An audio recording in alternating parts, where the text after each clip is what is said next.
నమస్తే, నేను Ashok. Welcome to reality check. ఆంధ్రప్రదేశ్లో సచివాలయాల పేరు మార్పైన పెద్ద ఎత్తున విమర్శలకు దారితీస్తూ వస్తుంది. జగన్మోహన్ రెడ్డికి పేరు వస్తుంది కాబట్టి చంద్రబాబు నాయుడు సచివాలయాల పేరు మార్చి విజన్ యూనిట్ అంటూ కూడా పెడుతూ వచ్చారని చెప్పేసి కూడా వైసీపీ నేతలందరూ కూడా మాట్లాడుతూ ఉన్నారు. ఇది గ్రామానికి సంబంధించినటువంటి ఒక స్వరాజ్యంగా మేము భావిస్తూ వచ్చాము. అలాంటిది ఎక్కడ క్రెడిట్ ఇవ్వాల్సి వస్తుందో కాబట్టి ఆ క్రెడిట్ చోరీ కింద చంద్రబాబు నాయుడు ఇలాంటి పనులన్నీ చేస్తూ వస్తున్నట్టు కూడా ఆగ్రహం వ్యక్తం చేస్తుంది. ఇంకోవైపు బీజేపీ ఎమ్మెల్యే ఆదినారాయణ రెడ్డి మొదటిసారి ఆయన కొన్ని సంచలన వ్యాఖ్యలు చేస్తూ వచ్చారు. వైఎస్ భారతికి సంబంధించి కావచ్చు, అలాగే జగన్మోహన్ రెడ్డి గురించి కూడా కొన్ని తీవ్ర స్థాయిలో విమర్శలు చేసుకుంటూ వచ్చారు. జగన్మోహన్ రెడ్డి కథ క్లోజ్ అవ్వబోతుంది, మరో 50-60 రోజులు ఆయన అరెస్ట్ చేస్తాము, ఇక వైసీపీ పార్టీ అంటూ ఉండదంటూ కూడా తీవ్ర స్థాయిలో విమర్శలు చేస్తున్నారు. దీనికి వైసీపీ నేతలందరూ కూడా గట్టిగా కౌంటర్ ఇస్తున్నారు. ఏపీ రాజకీయాల గురించి అలాగే దేశ రాజకీయాల గురించి ఈరోజు ఇంటర్వ్యూలో మాట్లాడదాం. ఇంటర్వ్యూలో నాతో పాటు పార్టిసిపేట్ చేస్తున్నారు అనలిస్ట్ కేఎస్ ప్రసాద్ గారు. ప్రసాద్ గారు నమస్తే. నమస్తే అండి. సో ముందుగా సచివాలయాలు అనేది జగన్మోహన్ రెడ్డి మంచి చేశాడా చెడు చేశాడా అని పక్కన పెట్టిస్తే మాత్రం సచివాలయాల ద్వారా ప్రజలకి చాలా మంచి జరిగిందనేది 100% వాస్తవం. మొన్న మోంతా సైక్లోన్ వల్ల జరిగినటువంటి పరిస్థితిని కూడా మనం చూస్తూ వచ్చాం. ఇప్పుడు ఎందుకు ఇంత సడన్గా ఆ పేరు మార్చాలని చెప్పేసి కూటమి నిర్ణయం తీసుకోవడం, అది కూడా 1.5 ఏడాది అయిపోయింది. ఈ 3.5 ఏడాల కాలంలో ఏం చేయాలని? వెనకడ ఒక సామెత ఉంటుంది సార్, పల్లెనుడు పిల్లితల గొరికాడని. ఇప్పుడు ఎవరని చెప్తే అలాగే కనబడుతుంది. అసలు ఒక తిరువ దెబ్బ కనబడితే మీరు ఏది చెప్పండి నాకు. నిన్న కలెక్టర్లని, డీజీపీ గారిని వీళ్ళందరినీ కూర్చోబెట్టి మాట్లాడుతున్నారు. ముందు దీని గురించి సచివాలయం పేరు మార్పు అన్నది ఎంత పనికి మాలిన పనో ఒకసారి మాట్లాడదాం. ఇప్పుడు నాకు తెలిసి బ్యూరోక్రాట్స్ డెహ్రాడూన్లో ట్రైనింగ్ ఉంటుంది వాళ్ళకి. చీఫ్ సెక్రటరీ స్థాయి దాకా ఎదుగుతారు, తర్వాత ప్రిన్సిపల్ సెక్రటరీ, తర్వాత చీఫ్ సెక్రటరీ స్థాయికి ఎదుగుతారు. నేను ఈరోజు ఈ 78 సంవత్సరాల స్వతంత్రంలో ఓ ప్రిన్సిపల్ సెక్రటరీ, చీఫ్ సెక్రటరీ గ్రౌండ్లో దిగి క్షేత్రస్థాయిలో పనిచేస్తూ కనబడ్డా నేను ఎక్కడ చూడలేదు. First time delegation of work గురించి నేను ఆయన మాట్లాడారు చంద్రబాబు గారు, మీరు విన్నారు లేదు. It is our duty to extract work from the ground అన్నట్టుగా చెప్పారు. దానికి కాంట్రడిక్షన్ ఎక్కడో తెలుసా? సింపుల్ చెప్తా. ఓ ముఖ్యమంత్రి స్థాయి ఇంటింటికి వెళ్ళి పెన్షన్ ఇచ్చుకుంటుండు. ఓ ఆనరోగ్యం తీసుకున్న ఒక కుర్రాడో చిన్నపిల్ల వెళ్ళి ఇచ్చే పని ఈయన చేస్తున్నాడంటే ఆలోచించండి ఒకసారి. అది కూడా సచివాలయ వ్యవస్థ ఆధ్వర్యంలో. ఇవాళ నేను చాలా వరకు సాధారణంగా గవర్నమెంట్లు మారగానే ఆరోగ్యశ్రీ లాంటిది, రాజీవ్ ఆరోగ్యశ్రీని తీసి రామారావు గారు ఆరోగ్యశ్రీ, ఈ దరిద్రమే కాస్త టైం వేస్ట్ అనుకుని ఏడుస్తుంది దగ్గర. ఇవాళ ఫస్ట్ టైం ఈ సచివాలయాలకు పేరు మార్చడం నాకు అర్థం కావట్లేదు. ఏమంటారు విజన్ యూనిట్స్, అసలు what does it mean by? దానికి ఒక కొత్త టెక్నాలజీ అడాప్ట్ చేసో లేకపోతే ఆప్ట్ చేసో అద్భుతం చేస్తాం అన్నదానికి మీకు మీరే ఎగ్జాంపుల్. ఒక సింగిల్ విండో ఉంది, దాన్ని తీసుకొచ్చి ఈ సేవను, అది దాన్ని తదనంతర పరిణామంలో కిరణ్ కుమార్ రెడ్డి గారు దాన్ని మీ సేవ కింద పరివర్తన చేసి దగ్గర 30 సేవలు పైచిలకి దాంట్లో తీసుకొచ్చాడు. అది ఇంప్రూవ్డ్ వెర్షన్ ఇవాళ సచివాలయ వ్యవస్థలో ఆన్ అగ్రిగేట్. అంటే మీరు ఒక కాంట్రడిక్షన్ చెప్పొచ్చు, మేము పటేల్ పటవారీ వ్యవస్థ రద్దు చేసాం తెలుగుదేశం, నిజమే. తర్వాత పంచాయతీరాజ్ శాఖ, మున్సిపల్ శాఖలు ఇవన్నీ ఏ విధంగా ఎన్హాన్స్ అయ్యాయో. ఇవాళ 1 పెన్ స్ట్రోక్తో దగ్గర 1,34,000 మందికి ఉద్యోగాలు ఇచ్చి స్ట్రెంథన్ చేశారు. అది ఏంటి? ఒక సచివాలయ వ్యవస్థతో అనుసంధానించారు. మీరన్న పంచాయతీరాజ్ వ్యవస్థ అనుకోండి, లేకపోతే ఎంఆర్ఓ ఆఫీసులు అనండి, వీటిలన్నింటినీ ఎట్లా? నాకు తెలిసినంత వరకు సచివాలయంలో ఒక అగ్రికల్చర్ సెక్టర్కి సంబంధించిన ఒక ఉద్యోగం ఉన్నాడు, అలాగే సర్వేయర్ని డిప్లాయ్ చేశారు, అలాగే ఆరోగ్యానికి సంబంధించిన ఒక ఎంప్లాయీని రిక్రూట్ చేశారు, అలాగే రైతులకు సంబంధించిన వ్యవసాయ శాఖకు సంబంధించిన రిక్రూటర్. అలా if you really look in కాదంటే అందరూ దాంట్లో రిప్రజెంటేటివ్స్ ఉన్నారు క్షేత్రస్థాయిలో 2,200 మంది ప్రజలకి. సో ఇక్కడ నాకు తెలిసి 5 సంవత్సరాల్లో ఓ పంచాయతీరాజ్ శాఖకు సంబంధించింది కానీ మున్సిపల్ ఆఫీసులు కానీ ఏవి డిస్టర్బ్ అయినట్టు నేను ఎక్కడ వినలేదు, చూడలేదు. లేదా దానికి ఆ వర్క్ వేరు, ఈ వర్క్ వేరు. That's what I'm saying. ఇప్పుడు మీకు పంచాయతీరాజ్ శాఖలో దగ్గర 500 పైచీలకి సర్వీసెస్ ఇక్కడ ఉన్నప్పుడు రాష్ట్ర మొత్తం మీద ఎన్ని సర్వీసులు ఉన్నాయి? మిగిలిన సర్వీసెస్కి ఎగ్జిస్టింగ్ రిక్రూట్మెంట్లు ఏం జరగట్లేదు కదా, ఉన్న వాళ్ళతో పని జరుగుతుంది. ఇది కాంట్రడిక్షన్ ఎక్కడ ఉందో మీ దగ్గర ఉంది. ఎలా ఉందో చెప్తాను. గతంలో కలెక్టర్ గారి దగ్గర స్పందన కార్యక్రమం ఉండేది, అర్జీలు తీసుకునే కార్యక్రమం. జాగ్రత్తగా వినండి, ఇది సెన్సిటివిటీ. ఈ స్పందన అర్జీలు తీసుకునే కార్యక్రమం ఉంటుండగా సచివాలయ వ్యవస్థ ఫంక్షనింగ్లో ఉంది. కంప్లైంట్స్ తర్వాత వాట్సాప్, ఈ సచివాలయ వ్యవస్థకు ఒక నెంబర్ ఉండేది. అంటే ఏంటి? సే ఫర్ ఇన్స్టెంట్ మీరు ఏదో అర్జీ పెట్టారో లేదా దాని స్టేటస్ మీరు తెలుసుకోవడానికి. ఓకే. బట్ మీరు రాగానే వచ్చిన ఓవర్ యాక్షన్ ఏంటి? వాట్సాప్ గవర్నెన్స్ అన్నారు. జాగ్రత్తగానండి. వాట్సాప్ గవర్నెన్స్ మీరు పెట్టినప్పుడు దాన్ని స్ట్రెంథన్ చేస్తామని కొత్త కథ చెప్పడానికి మాకు ప్రయత్నించినప్పుడు కాంట్రడిక్షన్ అయినా కదా. రెండోది, ఓ ప్రిన్సిపల్ సెక్రటరీ, చీఫ్ సెక్రటరీ స్థాయిలో మీరు గ్రౌండ్ లెవెల్లో you need to make them work. అంటే ఇప్పటిదాకా చరిత్రలో 75 సంవత్సరాల స్వతంత్రంలో ఎవరు పనిచేయలేదా? అందరూ పని చేసుకుంటేనే వచ్చారు కదా. ఇక ఇది కొత్తగా ఈ అభ్యాసం ఏంటి? ఇక్కడ సచివాలయ వ్యవస్థ పేరు మార్పు. దీని ఇంకో విషయం ఆడదాం. స్పందన కార్యక్రమంలో కలెక్టర్ గారు తీసుకునే అర్జీలు ఒక క్యాబినెట్ మంత్రి లోకేష్ గారు ఎలా తీసుకున్నారు నిన్న? 4 గంటల దగ్గర 3-4 గంటలు 4 గంటల్లో 4,000 అప్లికేషన్. అంటే ఒక్కొక్క అప్లికేషన్ తీసుకోవడానికి ఎంత టైం తీసుకున్నారు? క్యాలిక్యులేట్ చేద్దాం. Less than 1 minute. అంటే ఓన్లీ కాగితం తీసుకుని అది సమస్య ఏంటంటే దీన్ని చదవడానికి లేదు. ఇప్పుడు 4,000 చదవడానికి వాస్తవానికి అక్కడ జరిగింది, వీళ్ళు రాసింది అలా ఉందిలేండి. నాకు రాసింది అంత ఈ తెలివి తక్కువ మేళం గురించి డోంట్ గివ్ ఎలివేషన్స్. వీళ్ళకి ఎలాగో బుర్ర జ్ఞానం లేని ససవ బ్యాచ్ అంటాం మేము. ఈ ససవ బ్యాచ్ గురించి నాకు బాధ కాదు. ఇక్కడ తీసుకున్న 4,000 అర్జీల్లో క్యాబినెట్ మంత్రి పార్టీ ఆఫీసులో కూర్చుని అర్జీలు తీసుకుంటున్నాడంటే what is the functioning of respect to collectors, what is the functioning of respect to సచివాలయం, what is the functioning of principal secretary, chief secretary. మీకు పనికి పాబంధకాలు క్రియేట్ చేస్తుంది మీరా మేమా? ఇది ఆన్సర్ చేయమనండి ఫస్ట్. రెండోది, ఒక సచివాలయ వ్యవస్థ త్రూగా పెన్షన్లు ఇచ్చే కార్యక్రమంలో మీరందరూ ఎందుకు వేలు కాలు పెట్టి ఆ ఫంక్షనింగ్ డివైడ్ చేస్తే మీరు పెన్షన్లు పంచుతున్నారు ఎవ్రీ మంత్? వాళ్ళ పని వాళ్ళు చేసుకుంటారు కదా ప్రశాంతంగా. అంటే నేను 2 విషయాలు చెప్తాను.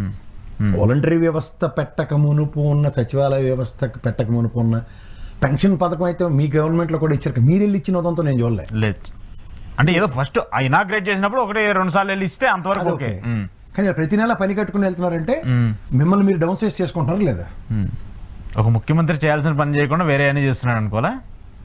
అది ఆయన నాకు ఒక వాలంటీర్ తీసుకొచ్చి ఇచ్చే ఒక ఊర్లో పెన్షన్ ఒక గౌరవ ముఖ్యమంత్రి గారు ఇస్తున్నారంటే ఆయన ఎవరు డౌన్ సైజ్ చేసుకున్నట్టు? గతంలో ప్రజల వద్దకు పాలన ప్రభుత్వం వెళ్ళింది నేను చూశాను. కానీ ప్రజల వద్దకు పాలన కార్యక్రమానికి విభిన్నంగా ఇది ఏంది పెన్షన్లు మంచడం, పందేర మంచడం. సరే ఇది అనుకుంటే అంటే నేను ఫంక్షనింగ్కి ఎవరు అబద్ధకాలు క్రియేట్ చేస్తాను అన్నది ప్రాబ్లం ఎక్కడ ఉంచుకొని ఆ కలెక్టర్లకు క్లాస్ పీకితే ఓకే. ఇప్పుడు సచివాలయ పేరు మార్పు గురించి మాట్లాడదాం. ఇప్పుడు సెక్రటరియట్ కేసీఆర్ గారు కట్టారు. రేవంత్ రెడ్డి గారు రాగానే సెక్రటరియట్ పేరు మారుస్తున్నాడు లేదా? బిఆర్ అంబేద్కర్ సెక్రటేరియట్ అనే ఉంది కదా. Whatever you name it as B R Ambedkar, లేకపోతే జగన్మోహన్ రెడ్డి సచివాలయం పేరు పెట్టుకున్నాడు అతను? లేదు కదా. దేనికి ఇది అసలు? What does identity crisis, insecurity. ఎందుకంటే మీకు మళ్ళీ చెప్తున్నాను, ఇతని టెన్యూర్లో ఒక మార్క్ క్రియేట్ చేయడానికి ఏముందంటే ఈ రోజుకి కూడా గుడ్డోడు కరెక్ట్ ఎత్తుకున్నట్టు ఎత్తుకోవాలి. When somebody has created a mark, what's your problem? Identity క్రైసిస్లో ఉంటే ఇలాగే ఉంటాయి పేర్లు మార్చుకోవడం. చాలా ఇప్పటిదాకా ఆరోగ్యశ్రీలకి ఆడుకుంటున్న గేమ్ చూసాం. ఇవన్నీ కాకుండా ఈ గేమ్ ఎందుకు? సచివాలయ వ్యవస్థతో మీకు వచ్చిన అప్రహెన్షన్స్ ఏంటి? అసలు దానికి చెరపాల్సిన అవసరం లేదు. ఇప్పుడు కిరణ్ కుమార్ రెడ్డి మీ సేవ పెట్టినప్పుడు నేను కిరణ్ కుమార్ రెడ్డి మీ సేవ నేను ఎప్పుడు చదవలే. ఈ సేవ స్థాపించాడు ఆయన అని చెప్పుకున్నాం తప్ప ఈ సేవకు చంద్రబాబు పేరు ఎక్కడ నేను చూడలే కదా.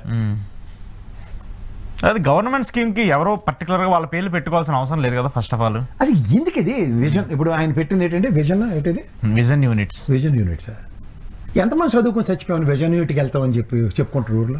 ఇల్లిటరసీ బిలో పవర్టీలో ఉన్న దేశం ఇది. మీరు వచ్చి ఏదో పెట్టకబుర్లు చెప్పి ట్రంప్ గారు వచ్చినప్పుడు గొడ్లు కట్టేసి మాకు దేశం అభివృద్ధి చెందిపోయిందని మోడీ కథలు మాకు చెప్తామంటే కుదరవు. మేము బిలో పవర్టీలోనే ఉన్నాం. ఆయనే చెప్పాడు ఫ్లోర్ ఆఫ్ ద హౌస్ లో 80 కోట్ల మందికి రేషన్ ఇస్తున్నాను నేనని. నా జనాభా లెక్కల ప్రకారం ఇప్పటికి కూడా మీరు కొత్త జనాభా లెక్కలు పెట్టాలి. ఇటు ఆ గురించి వద్దు, ఒరిజినల్ యాక్యురేట్ ఫిగర్స్ 118 కోట్లే. ఏం చెప్తున్నారు? ఇది అసలు ఉదయ్ విజన్ యూనిట్ అర్థమయ్యే భాష కావాలి కదా. ఇప్పుడు గ్రామ స్వరాజ్యం అన్న మహానుభావుడు ఎవరు? మహాత్మా గాంధీ కన్న కళలు. గ్రామ స్వరాజ్యం అన్న దగ్గర గ్రామ సచివాలయం అని పేరు ఉంది, కానీ గ్రామ స్వరాజ్ అన్న ప్రధాని ఎక్కడైనా కాంట్రాడిక్ట్ అయిందా? దానికి దీనికి సింక్ కూడా లేదు అసలు. అది వేరు ఇది వేరు. కానీ ఇక్కడ ఇప్పుడు ఇప్పుడు ఎవరుంటారు? ఇప్పుడు పని చేసుకునే వాళ్ళు, పొలం చేసుకునే వాళ్ళు, ఇప్పుడు ఎడ్యుకేటెడ్ అంతా కూడా సచివాలయాలకు వెళ్ళి ఏదో చేసే పని ఉండదు. వాళ్ళకి సచివాలయం అనగానే ఈజీగా గుర్తు వస్తుంది, ఐడెంటిఫై వస్తుంది. అరే నేను ఎక్కడున్నా అంటే సచివాలయంకి వెళ్ళాను, ఇక్కడ నేను ఇట్లా ఆధార్ అప్లై చేసుకున్నాను, ఇంకోటి అప్లై చేసుకున్నాను ఏదో ఉంటుంది. సో అలాంటిది ఈరోజు నేను విజన్ యూనిట్కి వెళ్ళానని చెప్పేసి చెప్పుకునే పరిస్థితి ఉంటుందా? వీళ్ళు పేరు మార్చినా కూడా వాళ్ళ నోట్లో నాని ఉంటుంది కాబట్టి సచివాలయం అంటారు కదా. వీళ్ళ ఉద్దేశం ఏంటంటే వీడు ఊర్లో ఎవడో రైతు వెళ్ళి ఎక్కడున్నారు అంటే సచివాలయంలో ఉన్న దగ్గర విజన్ యూనిట్లో ఉన్నట్టు ఎటు నువ్వు చంద్రబాబుని కలడానికి వెళ్ళేవా? ఇక్కడ విజన్ అంటే నేనేం చెప్పాడు కాబట్టి అలా ఐడెంటిటీ వస్తుందని ప్రయత్నిస్తున్నట్టుకుంది. నాకైతే అంతకన్నా కొత్తగా ఏం కనబట్టలేదు దాంట్లో. ఓకే. సో పేరు మార్చడం వల్ల పెద్ద ప్రయోజనం ఏం జరగదు, మీడికి ఉపయోగం లేని పని. నిన్న కలెక్టర్లో ఏదో ఒక మళ్ళీ కొత్తగా ఏదో ఒకటి సృష్టించారు కాబట్టి దీనికి సంబంధించి పేరు మార్చారు అనుకోవాలా? వాళ్ళకి నాకు నిజంగా సంభ్రమాశ్చర్యాలకు గురండి నేనైతే. You don't know how to delegate work. Delegation చేయాలి మనం అంటుండే.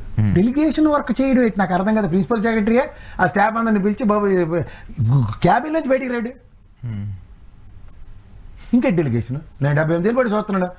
ఏ సచివాలయం అయినా సరే ఒక ప్రిన్సిపల్ సెక్రటరీ బయటకు వచ్చి గ్రౌండ్లో తిరుగుతుండ అన్నది నేను ఎప్పుడు చూడలే. ఆ సంబంధిత డిపార్ట్మెంట్ మీటింగ్లు పెడతాడు. Is caring more on the governance. అది మాన్యువల్లో ఉంటుంది వాళ్ళకి. ఏంది ఇదే కొత్త కొత్త ఈ చదవేస్తా ఉన్నమతి పోయిందంటే ఇదే. ఓకే సరే, ఇంకొక మెయిన్ ఇష్యూ సార్, నిన్న ఎందుకంటే ఇప్పుడు ఆంధ్రప్రదేశ్కి సంబంధించి పార్టీల మధ్య వారు ఉంటుంది, ఒకరినొకరు విమర్శించుకుంటారు. అది దాటిపోయి కుటుంబాలకు వెళ్ళిపోతున్నాయి, వ్యక్తిగతంగా వెళ్ళిపోతున్నాయి, ఇవన్నీ చూస్తున్నాము. బీజేపీ నాకు తెలిసి ఇప్పటివరకు అలా టార్గెట్ చేయలేదు. కానీ నిన్న BJP MLA Adinarayana Reddy, YS Bharathi గారిని కావచ్చు, లేదంటే జగన్మోహన్ రెడ్డిని విమర్శించి ఆ తీరు చూసినప్పుడు ఈ బీజేపీ కూడా ఈ కూటమిలో కలిసిపోయి ఆ దారిలోకి వెళ్ళిపోయిందా? మీరు బీజేపీ అంటే వాజ్పేయి అద్వానీ గారి బ్యాచ్ వేరండి, అది వేరు. ఏమన్నా పారాచూట్లు వేసిన ఇటువంటి గింతే బ్యాచ్లు వీళ్ళు దారకానీలు చేసి అన్నాలు కాపాడేసుకుంటారు రాజకీయ. ఏంది అది ఏమన్నా పని పాట ఏమైనా ఉందా? 50 రోజులు 60 రోజులు ఉన్నా 10 ఏళ్ళు బట్టి మీ బీజేపీ కూడా ఉన్నారు. ఇప్పుడు కొత్తగా పారాచూట్ వేసుకుని ఇటుపక్క తగలడ్డారు. కానీ ముందు నుంచి బీజేపీ ఉంది. 10 ఏళ్ళు బట్టి అక్కడ ఏం చేయలేని బీజేపీ ఉన్నప్పుడు ఇక్కడ కొత్తగా వచ్చి ఏడు చేసేస్తారు 50-60 రోజులు. ఎన్నాళ్ళు చెప్తారు ఈ పెట్టకథలు? అరెస్టులు కదా, ఇప్పుడు ఆవిడైతే 400 కేజీలు బంగారం ఉంది, అది ఇదని చెప్పేసి చాలా మాట్లాడాడు ఆయన. ఏమో నాకు తెలిసినంత వరకు ఒక క్రైస్తవ సామాజిక వర్గాన్ని ఇది చూసిన వాళ్ళు ఎంత బంగారం మీద ఎంత వేలం వేరు ఉంటుందంటే నేనైతే నమ్మను. ఏదో ఏదో పొలిటికల్గా మళ్ళీ చూయించుకోవడం కోసం అలా మాట్లాడారు అనుకోరా? నాకు తెలియకడుతుంది సార్, మీ ఇంట్లో లేదా బంగారం కొనుక్కుంటే నాకేటండి దాంట్లో? అంటే నీకు ఎంత పని లేదు అర్థం. అంటే అది కూడా ఏదో లెక్కర సొమ్ము నుంచి వచ్చిన డబ్బులు అవన్నీ చెప్పి అంటే అలిగేషన్స్ ఇప్పుడు రాజకీయ పార్టీలు సహజంగా చేస్తా ఉంటే వాటిని ప్రస్తావించాల్సిన బాధ్యత కదా. ఒక తీరువతను కనీస అవగాహన ఏమీ తెలియని వాళ్ళు ఎవడన్నా ఆంధ్రప్రదేశ్ రాష్ట్రంలో ఉంటే ఆడ పేరు బీజేపీ అని పెట్టండి. మన రాష్ట్రానికి ద్రోహం చేయడానికి ఆ పార్టీ ఉంది. ఈ తెలుగుదేశం వాడు శంకర్ ఎత్తుకుంటేనే ఆడు బతికి బట్టకడతారు, లేదా ఆడిని పుష్టీకరించడం 0.85 ఒరిజినల్ ఓటు బ్యాంక్. ఎవరికి ఉపయోగం? ఎవరికి ఉపయోగం వాళ్ళ వల్ల? ఆడవాళ్ళు మీ పడేడిస్తారు. రాయలసీమలో పుట్టాడు, ఆడవాళ్ళు మీ పడేడిస్తుంటే సంగతి తెలుసుకోమానండి. సరే, ఏంటి ఈ లిక్కర్ కేసు పరిస్థితి ఏంటి సార్? ఒక పక్క లిక్కర్ కేసు వాళ్ళు పెట్టిందా, ఇంకోటి లిక్కర్ స్కీమ్ ఇది. తెలుగుదేశం గవర్నమెంట్ లో ఉన్న స్కీమ్ గురించి మాట్లాడుతాను. నాకు అర్థమయ్యేలా చెప్పండి, ప్రజలు కన్ఫ్యూజన్ లో ఉంటారు. సరే, నకిలీ మద్యం కేసుకు సంబంధించి నిన్న మెమో దాఖలు చేయమని చెప్పేసి కోర్టు చెప్పింది. ఇప్పుడు ఏమని దాఖలు చేస్తారు మెమో? రాజుగారు 7 చేపలు కదే, చేప ఎందుకు అనలేదంటే చెప్తా చూడు, అదే కథ ఇది. ఇప్పుడు మళ్ళీ చెప్తున్నాను కదా, ఈ 2 రోజులు విజయసాయిరెడ్డి మళ్ళీ వస్తాడు, మే కట్టుకుని గొట్టం పట్టుకుంటే చెప్తాడు ఇంకో 4 పేర్లు. అలా కదా, ఆ కేసులో కూడా అదే. మీరు ఛార్జ్ షీట్ చూస్తే ఇది కట్ పేస్ట్ కదా, లైవ్ లా అని ఉంటుంది సార్, వెళ్ళి చూడండి ఒకసారి. ఆ కేసు హీరింగ్కి వచ్చినప్పుడు ఏంద్ర ఈ ఛార్జ్ షీట్ ఇది కట్ పేస్ట్, పేర్లు మార్చారు అంతే. వీడికేమో ఆడు చెప్పాడని పేరు, వీడి పేరు పెట్టారు. అలాగే ఆడ జనార్దన్ రావు గారికి బుద్ధి కానీ లేక వీడికి పెళ్లికి వెళ్ళిన పాపానికి ఈ జోగి రమేష్ పేరు చెప్పాడట. జోగి రమేష్ పేరు పెడితే పేరు పెట్టాడు, నిజమే. పెట్టుబడి పెట్టాడు 3 కోట్లు, నిజమే. వీళ్ళ లెక్క ప్రకారం యాన్ని తెచ్చి పెట్టాడు చెప్పాలి కదా. లిక్విడ్ గ్యాస్ ఇచ్చానంటాడు. లిక్విడ్ గ్యాస్ కూడా లెక్క చెప్పాలి కదా జనార్దన్ రావు గారు. ఇదేమో నచ్చని పచ్చిపోసా. మీరు జాగ్రత్తగా చూడండి మోడల్స్ ఆఫ్ ఆపరేంట్ ఎలా ఉంటుంది వాళ్ళది. వాళ్ళ తంబలపల్లిలో ఆడు దొరికాడు జయచంద్ర రెడ్డి, ఆడు దొరకగానే ఆడు పెద్దిరెడ్డి మనిషి. గమనించారా? ఇక్కడ ఇటు జనార్దన్ రావు గారు దొరికిన వెంటనే జోగి రమేష్. అదంతా వైఎస్ఆర్సీపీకి మెక్కలంటించే కార్యక్రమమే తప్ప ఒరిజినల్ వీళ్ళ దగ్గర ఏంటి ఉండదు విషయం. అంటే వైఎస్ఆర్సీపీ ఏదో ఒకటి అంటే వీళ్ళ మీద వచ్చి నెగిటివిటీని అటు స్ప్రెడ్ చేయాలని అంతే. ఇది వీళ్ళ సత్సంగులు వీళ్ళు ఇలా పెడతారు. అది మన నెమలో పెడతారు చూడు, పెట్రోల్ బంక్ కూడా సాయంత్రం ఇలా పెట్టి ప్రవచనాలు చెప్పినట్టు వీళ్ళు ఇలాగే చెప్తారు. అంతా జగన్మోహన్ రెడ్డి. సరే మీవాడే ఈ పత్యాపారాలు చేయలేదా అలా మా కోయి ప్రవీణ్ గారు చెప్పినట్టు. వీళ్ళు మీవాడే పత్యాపారం తల్లి తోడు మావాడు సత్సంగం ఈడ్చి 4 పీకితే సరైన విషయాలు బయటకు వస్తాయి. ఎందుకు రావట్లేదు మరి? ఎందుకు వస్తాయి? వైసీపీ వాళ్ళని అయితే చేస్తారా, లేదంటే మిగతా వాళ్ళని చేస్తే అలా రఘురామకృష్ణరాజు అనుకోండి అమాయకంగా బయటకు వచ్చి నన్ను కొట్టారంటే అలా సినిమాలాగే లాస్ట్ కాడి చెప్పుకోవచ్చు, నన్ను కొట్టలేదు అలాగే ఉంటుంది. ఈ ఊరు కొడతారు సార్. ఈ రోజు ఉన్న సిచ్యువేషన్స్లో ఎవడైనా వాడు క్రెడిబిలిటీ అమాయకంగా మనం బయటికి వెళ్ళి ఆట కొడితే దెబ్బలన్నా ఆ నిరగదీశాన్ని ఇంటికి వెళ్ళి కథలు చెప్పుకునే బ్యాచ్లు మనం. ఇది కాదు సార్, అది జరిగినప్పుడు ఎవరైనా అలా ఏమీ లేదు. వాళ్ళు మేము ఏమి దాఖలు చేస్తారు చూడండి రేపు. మరీ హరికథ కాలక్షేపం పిఠాపురం కథలు తప్ప ఇంకేం ఉండదు దాంట్లో. సరే, పవన్ కళ్యాణ్ గురించి కొంచెం మాట్లాడండి ప్రసాద్ గారు. ఆయన ఏంటి గవర్నెన్స్ గురించి, పరిస్థితుల గురించి ఆయన ఏమైనా మాట్లాడుతున్నాడా ఏంటి? ఎందుకంటే నేను ఒక జనసేన ఎమ్మెల్యే నేను ఒక ఇంటర్వ్యూ ఇస్తూ మాట్లాడుతున్నాను ఏంటంటే మా పరిస్థితి ఏంటో మాకే అర్థం కాలేదన్నాడు ఆయన. అంటే ఒక కూటమిలో ఉండి 100% స్ట్రైక్ రేట్తో ఉన్నటువంటి పార్టీలో ఉన్నటువంటి ఎమ్మెల్యేల పరిస్థితే నెక్స్ట్ ఏంటి అనేటువంటి సిచ్యువేషన్లో ఉన్నారంటే ఏదో నేను చేసేద్దాము ఎదిగిపోదాం అనుకుని వచ్చినటువంటి పవన్ కళ్యాణ్ పరిస్థితి చూసినప్పుడు ఏమనుకోవాలి?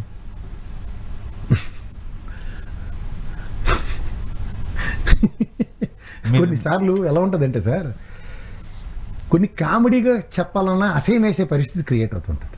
ఎలా అంటే ఇప్పుడు నాకు చిన్నప్పుడు నాకు వీధి చివర ఒక్కొక్క ఉంటుంది, అదంటే భయం. నాకు మా అమ్మ చేయి పట్టుకుంటాను లేదు మా నాన్న చేయి పట్టుకుంటాను కానీ నేను వెళ్ళలేను అన్నది నాకు తెలిసినప్పుడు నేను మా అమ్మ కోసం ఎదురు చూడాలి, మా నాన్న కోసం ఎదురు చూడాలి. అలా రాజకీయ క్షేత్రంలో నాకు స్వయం ప్రతిపత్తి లేదు. ఈడ్చి కొడితే 10% లోపునే నా ఓటు బ్యాంక్, ఒకసారి 5%, ఒకసారి 2%, ఒకసారి 6.1. సో ఈ పర్సంటేజీలతో నేను జీవితంలో ఎత్తిరలేనన్న అవగాహన వచ్చినప్పుడు నాతో నమ్మి రండి అన్న వాళ్ళు ఎవరైతే ఉంటారో పాపం మూర్ఖం బ్యాచ్ అంటాను నేను, వాళ్ళు వచ్చిన పాపానికి వీళ్ళు వేసిన మాయాజాలంలో గెలిచారు. మిగిలిన 13 మంది తెలుగుదేశం ఎత్తుకొచ్చిన వాళ్ళు. ఇందులో అతను తెలివితేటలు ఎలా ఉన్నాయంటే మన చిన్నప్పటి నుంచి కొల్లేటి సరస్సు గురించి ఆవశ్యకత ఎలా చదువుకున్నామంటే సైబేరియా నుంచి కొన్ని రోజులు ప్రయాణించి ఆ ఫ్లెమింగో పక్షులు అక్కడ వస్తాయి అన్న దగ్గర మా వాడుకున్న మేధా సంపత్తి అసలు నాకు తెలిసి మేధా పార్కర్ గారు కజిన్ అవుతాడేమో అనిపించింది నాకు. మనం ఫ్లెమింగో పక్షులు ఇక్కడి నుంచి వెళ్ళిపోకుండా చూడాలంటే నాకు ఎదురే ఇది అసలు నాకు ఇలా అంటే పక్షి జాతిని కూడా ఇక్కడ పెంచాలనేటువంటి థాట్లో ఉన్నారేమో, తప్పే ఉంటుంది దాంట్లో. సార్ మీరు చదువుకున్నారు కదా, మీరు అంటే చదువు సంజయ్ లేదు, అది మీరు చదువుకున్నారు కదా. మన చిన్నప్పుడు కొల్లేటి సరస్సు కథ మీకు స్టోరీ ఉంది, దాంట్లో ఉంటే చెప్తారు ఉంది కదా. సైబీరియా నుంచి ఫ్లెమింగో పక్షులు ఎగిరి ఇక్కడ సేద తీరడానికి ఇక్కడికి వస్తాయి, కొల్లేటి సరస్సు నీటితో ఉన్నప్పుడు ఒక సీజన్లో వస్తాయి అన్నది నేను చదువుకుంది. సాధారణంగా పక్షుల్ని ఇంట్లో రామచిలకలు మీరు పెట్టారనుకోండి, చిలకల మాటలు నేర్పుకుని పంజరంలో జాంపండి చిలక చిట్టి చిలకమ్మ కథలెట్టుకుంటారు. నువ్వు ఒక జాతి అక్కడి నుంచి తరలో వస్తే ఎన్ని పట్టి పెడతావు అక్కడ అంటే వల్లేసి పడతావా? ఇదేనా దీనికోసం వస్తాయి ఫ్లెమింగో పక్షులు అక్కడి నుంచి? తెలివి ఉండే మాడతారు ఎవడన్నా? ఏదైనా అక్కడ ఏదో జూ పెడుతున్నారు, 2 ఫ్లెమింగో పక్షులు పట్టి ఇందులో ప్రజలకి ఇది సైబీరియా నుంచి వస్తాయి, దీంట్లో తిరుపతి జూలో పెట్టాం. వీటికి ఎన్విరాన్మెంట్ అన్నది చాలా ఇంపార్టెంట్ అండి. మీకు ఫ్లెమింగ్స్ ఉంటాయి, అవి ఎక్కడ ఉంటాయి? ఓన్లీ మంచులోనే ఉంటాయి. మేము ఆంధ్రప్రదేశ్లో ఎక్కడ పడితే అక్కడ ఎందుకు లేవు? అక్కడ ప్రాంతం, వాతావరణ పరిస్థితులు, స్థితిగతులు బట్టి అవి అక్కడ పెరుగుతాయి, అక్కడ ఉంటాయి జీవితంలో. వాటిని పట్టుకొచ్చి ఇక్కడ పెడతాను నేను. ఫ్లెమింగో పిల్లలు మా పిల్లలకి చాలా ఇష్టం. వాళ్ళు అప్పుడు షూటింగ్కి వెళ్ళినప్పుడు మా పిల్లలు అక్కడ ఆడుకున్నారు కాబట్టి ఈసారి వచ్చినప్పుడు ఇక్కడే హ్యాపీలా చూడాలి మనం అంటే. నీకు తెలివి లేక సస్తన్నది ఒకటో అయితే తీరువా తెలియలేని ప్రభుత్వానికి చేదోడు వాదోడుగా ఉందామని అవతల పక్క ఏదో సెంట్రల్లో కూటమి ప్రభుత్వానికి చంద్రబాబు నాయుడు నితీష్ కుమార్ ఇచ్చినట్టు నా వల్ల ఏదో అన్న భ్రమల్లో వాళ్ళు అప్పుడు చెప్పిన మాకు పెట్టకథ జ్ఞాపకం ఉంది. ఇంకా తీసి ఇంకో వర్షం అవకాశమైనా నాకు ఎవరంటే కింగ్ మేకర్ అయిపోదామని ప్రయత్నించాడు. కింగ్ మేకర్ అయ్యాడు ఇప్పుడు. ఎలా అయ్యాడు? 100% స్ట్రైక్ రేట్ తో. సార్ మీరు ఆ తెపల స్థానాల్లో ప్రభావం సార్ నేను చెప్పేది ఒకటి మీరు వినేది ఒకటి మీకు అర్థమయ్యేది ఒకటి. జాగ్రత్తగా వినండి. వీళ్ళు 134 స్థానాలు గెలిచినట్టు మనోడు 21కి 100% స్ట్రైక్ రేట్ ఎలివేషన్ తప్ప ఏంటి ఉపయోగం? సరే ఓకే, వీళ్ళకి 100% స్ట్రైక్ రేట్ వచ్చింది, వాళ్ళకి కూడా మెజార్టీ ఇంకొకరి మీద డిపెండ్ అవ్వకుండా 134కి సంబంధించి ఒక మంచి మెజార్టీ వచ్చింది. అది మాట్లాడకుండా ఈ 21 స్ట్రైక్ రేట్ వచ్చింది, వాళ్ళు 124 వచ్చాయంటే మనోడు వాళ్ళు ప్రత్యాపన బీజేపీ దమిడికి పనికిరాని బీజేపీ వల్ల వాళ్ళకి ఉపయోగం. అందుకే అలా 2 రోజుల అరుపులు అరుచుకుంటుండే ఆదినారాయణ రెడ్డి అక్కడ కూర్చుని. అలా నాకు ఆదినారాయణ రెడ్డి మాట్లాడినప్పుడు ఒక మాట భలే జ్ఞాపకం వచ్చింది. వీళ్ళు ఈ మధ్యన అలా $1 దేనికో మహేష్ బాబు అడ్వర్టైజ్మెంట్ వేస్తుండ్రు, పిడియలేని అంటారు. అది వెళ్ళి ఇది ఏడు చేస్తారంటే ఇది జామెంట్రీ అది చెప్తారు. దానికి జామెంట్రీ ఏంటంటే అది ఏదో మనకి తెలియదులేండి. సో అదేదో అని నేను లెక్కలో చాలా వీక్ మొహమాట లేకుండా చెప్తాను. ధైర్యమైన తర్వాత అలాగైనా మంచి సబ్జెక్ట్ చెప్పేవాడు, కెమిస్ట్రీ, ఇంగ్లీష్, లెక్కలు అలాంటివన్నీ మాస్టర్ గారు. అయినా అలాంటి లెక్కలు ఏదైనా చెప్తే అర్థం ఉంటుంది. లెక్కలు చెప్పడానికి ఇక్కడ అవకాశం లేని దగ్గర అప్పుడైతే అలా కామినేని వరకు బలవంతాన్ని ఇస్తే తీరువ దెబ్బలని మాటలు ఎలా ఉంటాయి చూసారు కదా. వాళ్ళకి రాష్ట్రం మీద కన్సర్న్ ఉండదు, ఎంతసేపు వాళ్ళ ప్రాపకం కోసం వాళ్ళు ఎలా చేయాలని దగ్గర ఏమని లేకపోతుంది ఆదినారాయణ రెడ్డి. కామినేని అంటే స్పెషలిస్ట్. నాకు రాజా పాట తీశారంటే క్యాస్ట్ పరంగా బోర్ వదుకుని తిరుగుతుంది. వేయలేక ఏడు చేస్తారు, ఫ్రస్ట్రేషన్ బ్యాక్. మినిస్ట్రీ అవ్వదు. వాళ్ళు అప్పుడు మినిస్ట్రీ 23 మందిని ఎత్తుకొచ్చిందంటే ఇమీడియట్ గా తీసుకొచ్చి ఆర్తపల్లి పెట్టి మినిస్ట్రీ ఇచ్చారు. ఈసారి గెలిచినా సరే పూజకు పనికిరాని పూలు బయట కూర్చోబెడితే ఏమవుతుంది? ఎలివేషన్ల కోసం కర్రూలు చేస్తూ వార్తమని అంటే ప్రతి ఒక్కరు లైమ్ లైట్ లో ఉంటారు అన్నప్పుడు వాడు అధికార ప్రతినిధి గురించి భారతమ్మను ప్రొటెక్ట్ చేస్తే అధికార ప్రతినిధి అని కూడా తెలుసు నాకు. సర్లే అవన్నీ కాదు ఇప్పుడు ఇవన్నీ మాకు తెలిసిన తర్వాత ఏడు చేసిన చెట్టున్న కాయలకే పళ్ళు కొట్టాలన్నట్టుగా భారతమ్మ గారు చుట్టూ తిరిగితేనే పని అయిపోద్ది అనుకునే వ్యాఖ్యలు చాలా మంది ఉన్నాయి. అసలు లేటెస్ట్ గా ఆదినారాయణ రెడ్డి కూడా కోవలోకి వచ్చాడు. నెక్స్ట్ ఏట్ అవుతుందో బాగా తెలిసి వీళ్ళకి ఏమైంది ఏమవుతుందో వాళ్ళకి బాగా తెలిసి చెప్పినప్పుడు ఏమవుతుందో మళ్ళీ అడగకూడదు. అంటే మీరు కాదు వైసీపీ వాళ్ళు బెదిరిస్తున్నారా? ఎవ్వరు బెదిరించరు. వైసీపీ కనుక బెదిరించుంటే ఈ రోజు వాళ్ళకి తెప్పలు ఉండకపోయింది. సరే, కంక్లూడ్ చేస్తూ ఈ దేశ రాజకీయాల గురించి ఒకసారి స్పందించండి. ఈ బీహార్ ఎలక్షన్స్ కావచ్చు, ఈ రాహుల్ గాంధీ రోజు మైక్ పట్టుకొని ఈసీ మీద పరిగెత్తడం ఎగటం, ఈ బీహార్ ఎలక్షన్ ఆల్రెడీ ఒక ఫేస్ అయిపోయింది. ఏంటి మీకు ఎలా కనిపిస్తుంది? ఏమైనా దేశ రాజకీయాలు మారే మూడు కనిపిస్తుందా? దేశ రాజకీయాల కన్నా నితీష్ కుమార్ భవిష్యత్తు మారుతుంది అన్నది మాత్రం బ్రహ్మాండమైన ఫీలర్స్ వచ్చేవి, స్ట్రాంగ్ ఫీలర్స్. అంటే ఐ మీన్ ఎన్డీఏ కూటమి గెలవట్లేదు అండ్ మోర్ వీళ్ళు కాంగ్రెస్తో కూడిన తేజస్విని కంపల్సరీగా. ఇక్కడ మా సెక్రటరీలు కూడా బీహార్ వాళ్ళు ఉన్నారు, నాకు మారుతుంటే చెప్తున్నారు చాలా తీవ్రంగా ఉంది సార్, మేము ఈ నితీష్ కుమార్ గారిని అయితే భరించలేకపోతున్నాను. ఈ నితీష్ కుమార్ కనుక ఓడిపోయి అంటే కర్మకాయలు గవర్నమెంట్ నాకు ఈసీ మీద అస్సలు నమ్మకం లేదు, మొదటి లేకుండా చెప్తున్నా. వాళ్ళ దగ్గర ఉన్న పాశుపశాస్త్రం తీశారంటే మనం ఎవరైనా చేయలేము. మమ్మల్ని ఇన్వాల్వ్ చేయకండి రావు గారు అని మాట్లాడాలి ఎవడైనా సరే. నేను మళ్ళీ చెప్తున్నా, సర్వేలు చేసి వాళ్ళందరూ మన సర్వేలని బూడిదలో వచ్చిన పన్నీరు ఆ ఈసీగాలతో పెట్టుకోకండి. అందులో రాహుల్ గాంధీ ఎంత కెలికాడంటే వాళ్ళు మామూలుగానే తాచుపాం కానీ పగ తోకలో ఉన్నట్టు, కింగ్ కోబ్రా పగ ఎక్కడ ఉన్నట్టు పడగలో ఉన్నట్టు చూపిస్తున్నారు వాళ్ళు. అది కనుక ఎఫెక్ట్ పడిందంటే మన చేతిలో ఎట్లేదు. ఈ సర్వేలు ఇవన్నీ బూడిదలో పోసిన పన్నీరే. ఇంత ప్రభుత్వ వ్యతిరేకత ఉన్నా సరే గెలవడానికి బీజేపీ దగ్గర ఉన్న మార్గాలు ఎవరి దగ్గర లేవు. ఎందుకంటే రైతులను ట్రాక్టర్ లైట్ తొక్కించేసి చంపేసినా సరే, ఆ ఉత్తరప్రదేశ్ గెలిచేశారు, ఢిల్లీ ఎలక్షన్ గెలిచేసి ఎన్ని చూపించిన తర్వాత సెంట్రల్ ఎలక్షన్స్ కూడా గెలిచి చూపించారు. అంటే మనం ఈసీతో పెట్టుకోవడం టైం వేస్ట్. సరే, ఈసీ పక్కన పెట్టింది. ఇదొక ఎత్తి అయితే ఇప్పుడు ఆయన ఇచ్చిన భరోసాలు ఇవన్నీ దగ్గర మీరు అన్నట్టు కేంద్ర ప్రభుత్వం ఒక చిత్రం అయితే మాత్రం నితీష్ కుమార్ని ఇక్కడ తట్టుకోవాలంటే వీళ్ళు క్షమించరు. ఆ హత్య కేసులు అన్నీ ఉన్నాయి. మామూలుగానే బీజేపీ బీఆర్ఎస్ తేజస్విని వాళ్ళు పగబట్టేసి ఉన్నారు. ఈ నితీష్ కుమార్ని స్పేర్ చేయరు. ఫస్ట్ థింగ్ స్టేట్ పర్వ్యూలో తీవ్ర ఒడిదుడుకులు ఉంటాయి. బలవంతాన్ని రాజ్యసభ ఇప్పించుకుని ఏదో కేంద్ర మినిస్టర్ ఇచ్చేస్తారు, అలా శివరాజ్ సింగ్ చౌహాన్కి ఇచ్చినట్టు మడతగా పడితే. ఇచ్చుకుంటే బతికి బట్టకడతాడు. బతికి బట్టకడడం అంటే కేంద్ర ప్రభుత్వంలో ఉన్న ఎంపీలని కెలక్కుండా ఉంటాడు. పవర్ ఉంటే పవర్తోనే, పవర్ లేకపోతే అది ఫీజులు తీసిన కరెంటే. నితీష్ కుమార్ ఆల్రెడీ చూసిందే కదా, చాలా సార్లు జరిగింది కదా. పవర్ కోసం అరువులు చేసే వ్యక్తి ఎవడంటే నితీష్ కుమార్, అందులో మామాటలు లేదు. సో ఈ సర్కమ్స్టాన్సెస్ లో పొరపాటున ఎలక్షన్ కనుక B R election in favour of I N D A కూటమి అంతే. కష్టాలు స్టేట్ లో తప్పు, స్టేట్ లో ఉండలేడు, సెంట్రల్ పోతాడు. సెంట్రల్ పోయి ఇప్పుడు బీజేపీకి ఎలాగో కూటమిలో ఉన్నాడు కాబట్టి ఇంకొంచెం కొషామత రాజకీయాలు మా సైడ్ ఎక్కువ చేస్తాడు. పక్కన బలంలో నరేంద్ర మోడీ నిరంతరం కెలుక్కుంటూనే ఉంటాడు. చిన్నగా ఉండడు అతను. ఓకే, అదైతే పక్క. అప్పుడు కేంద్ర ముఖ చిత్రం మారుతుందా లేదా అన్న దగ్గర కొంచెం టైం తీసుకుంటారు. ఫస్ట్ థింగ్ ఇప్పుడున్న నరేంద్ర మోడీ గారు అమిత్ షా గారు ఇద్దరుది ఎలా ఉంటుందంటేనండి, అందరూ పుతుకులు ఇలా పట్టుకుని రాజకీయం చేస్తున్నారు. ఆయన ఈ రాజకీయంలో ఎవడు కోతేశాలు వేసేంత సామర్థ్యాలు ఎవరి దగ్గర లేవు. అక్కడ కాంగ్రెస్ కోసం ఎవడన్నా తపన పడి ఇటు అటు వెళ్ళైతే అంత సీన్ వాళ్ళ దగ్గర లేవు. అంత జరుగుతాయి అంటే ఫస్ట్ ఆఫ్ ఆల్ కాంగ్రెస్ అంత ఆ టైప్ ఆఫ్ రాజకీయం చేసే అంత క్యాపబిలిటీ ఉన్నదా? అంటే కూటమి కదా సార్ ఇప్పుడు ఉన్నది. వీళ్ళదేమీ పెద్ద తీసుమార్కని గవర్నమెంట్ కాదు కదండి, ఇద్దరే కదా ఇక్కడ, ఇటు చంద్రబాబు నాయుడు, అక్కడ నితీష్ కుమార్. వీళ్ళకి వెళ్ళి ఇటుపక్క మడతగా చేసారు అనుకోండి. వీళ్ళు పదవుల కోసం బిగబిగలాడిపోయి బ్యాచ్ ఉన్నారు. ఇప్పుడు నితీష్ కుమార్కో చంద్రబాబు నాయుడుకో ప్రధానమంత్రి పోస్ట్ ఒకటి గెలికారు అనుకోండి,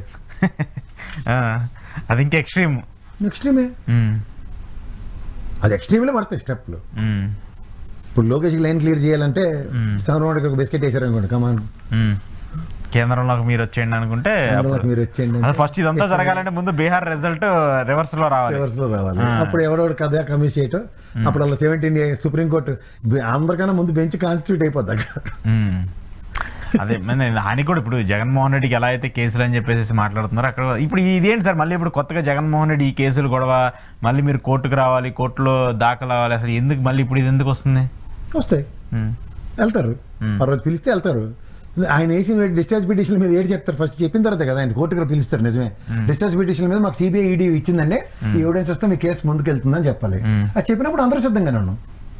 నేను సిద్ధంగా ఉన్నాను విశ్లేషించడానికి, అవతల జగన్మోహన్ రెడ్డి కూడా ప్రిపేర్ అయి ఉంటాడు. అవి లేకుండా రోజు పిలిచి ఏడు చేయాలి అక్కడ. ఇంతకుముందు ప్రతి శుక్రవారం వెళ్ళేవాడు కదా. వెళ్ళాడు, వెళ్ళిన తర్వాత మడతకాజీ ఇచ్చాడు కదా అటు నుంచి. డిశ్చార్జ్ పిటిషన్ ఇస్తే అర్థం ఏంటి? ఈ కేసుకి నాకు సంబంధం లేదంటే సంబంధం ఉన్న డాక్యుమెంట్స్ ఏమని అడుగుతున్నాడు. ఇవ్వాలి కదా సిబిఐ ఈడీను. సో ఇప్పుడు ఈడీ ఇవ్వాలి, ఏదైనా ఈడీ రెస్పాండ్ అవ్వాలి. 12-18 కేసులు పెట్టేశారు కదా, పొలవమని 12-16 కేసులు మొత్తం పెట్టి ఎందుకు ఒక్కొక్క కాగితం కూడా వెళ్ళకపోతుంది? రోజు మమ్మల్ని ఎనవాల్ చేయకండి రావు గారు అని సుప్రీంకోర్టుకి చెప్తుంది. ఓకే, మళ్ళీ ఇప్పుడు దానికి సంబంధించి మళ్ళీ ఏదో అంటే కొంతమంది ప్రచారం చేస్తున్నారు, జగన్మోహన్ రెడ్డి మళ్ళీ రమ్మంటున్నారు, అరెస్ట్ చేస్తారు. మళ్ళీ ఎలా అరెస్ట్ చేస్తారు అంటున్నారు. ఇప్పుడు మీరు అన్నట్టు ప్రతి శుక్రవారం అప్పుడు వెళ్ళాడు కదా, అరెస్ట్ అని చేయలే. 16 నెలలు జైల్లో పెట్టారు కదా, బెయిల్ మీద వచ్చాడు. బెయిల్ ఇవాళ నుంచి డిస్మిస్ చేస్తాను 16 ఆ శుక్రవారం. అప్పుడు ఎన్డీఏ కూటమే కదా, ప్రతి శుక్రవారం పాదయాత్ర మధ్యలో కూడా వచ్చాడు కదా, మరి ఎందుకు చేయలేపారు? రూల్స్ క్రాస్ అయితే చేస్తారు. ఏ రూల్స్? అదే చెప్తున్నా. ఇవాళ లా అన్నది మీకేంటో నాకు అదే. అభియోగం మోపడం వేరు, అభియోగాన్ని ప్రూవ్ చేయడం వేరు. అభియోగం మోపినంత వరకు రోజు అరెస్ట్ చేసేస్తుంటే ఈ ఆంధ్రప్రదేశ్ లెక్కర్ కేసులాగా ఉంటుంది. ఎవరో ఒకరు పేరు చెప్పగానే ఊరు మందే త్రోసే ఆయన సినిమా చూపిస్తాను రా. సరే చూద్దాం దీనికి సంబంధించి ఏం జరుగుద్దో. ఏమీ జరగదు, అడవడి తప్ప. వీళ్ళు ఒకటి 4 కోట్లు వేసి రెడీగా ఉంటారు. చీఫ్ జస్టిస్ కూడా చెప్పలేపాడు, అలాంటివన్నీ తీర్పులు చెప్పేతారు వీళ్ళు. ఇప్పుడు కంచాలోడు పెట్రోల్ బంక్ కూడా. సరే సార్, ఇప్పుడు అదే మీరు right sir. Thank you very much Prasad గారు. ఇది ప్రసాద్ గారితో ఈరోజు స్పెషల్ ఇంటర్వ్యూ. చూస్తూనే ఉండండి ఈహాటి.